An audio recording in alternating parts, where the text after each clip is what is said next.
noong August 2009 ang Republic Act 9710 or Magna Carta of Women. Ito ay isang komprehensibong batas na naglalayong alisin ang diskriminasyon sa pamamagitan ng pagkilala, pagprotekta, pagtupad at pagsulong sa karapatan ng mga kababaihan sa bansa.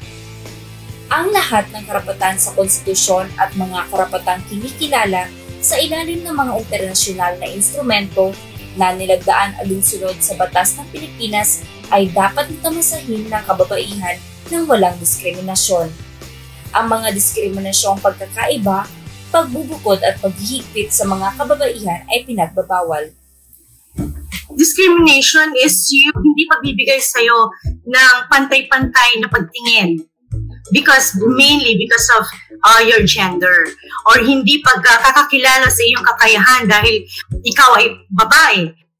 Ang karapatan ng mga kababaihan alinsunod sa Magna Carta ay pantay na partisipasyon sa larangan ng sports, military at iba pang mga katulad na serbisyo, pantay sa mga bagay patungkol sa kasal at family relations, komprehensibong kaalaman patungkol sa kalusugan at walang diskriminasyong paglalarawan sa media or pelikula.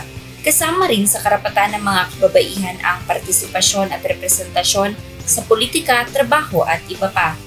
Proteksyon sa lahat ng uri ng karahasan, pantay na pagtrato sa batas, pantay na akses sa edukasyon, scholarship at training, at karapat-dapat din na bigyan ng 2 buwang buong sweldo ayon sa special leave benefit pagkatapos ng operasyon. In fact, sa Asia, tayo yung unang-unang binigyan ng mga babae karapatang bumoto eh. Right of suffrage. Yung ibang mga countries sa Asia, napakahuli na nila. Yung iba 70s pa lang inalaw mag-bumoto. Tayo 1935, pwede na tayong bumoto. Ang mga kababaihan pwede na bumoto. Ang Magna Carta of Women ay patunay na walang sinuman ang mas mataas sa batas at may karapatan sa hustisya ang bawat isa. This law is rooted in the fundamental belief that women are not second-class citizens.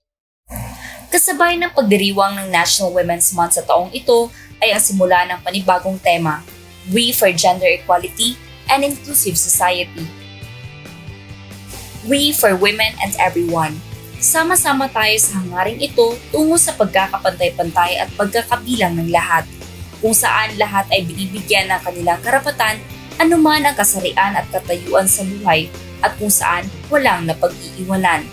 Ngayong taon, sa pag-usbong ng teknolohiya, isinusulong ng ating mga ahensya ang kamalayan natin sa technology, innovation at ICT. Ito ay alinsunod din sa tema ng International Women's Month, Digital, Innovation and Technology for Gender Equality.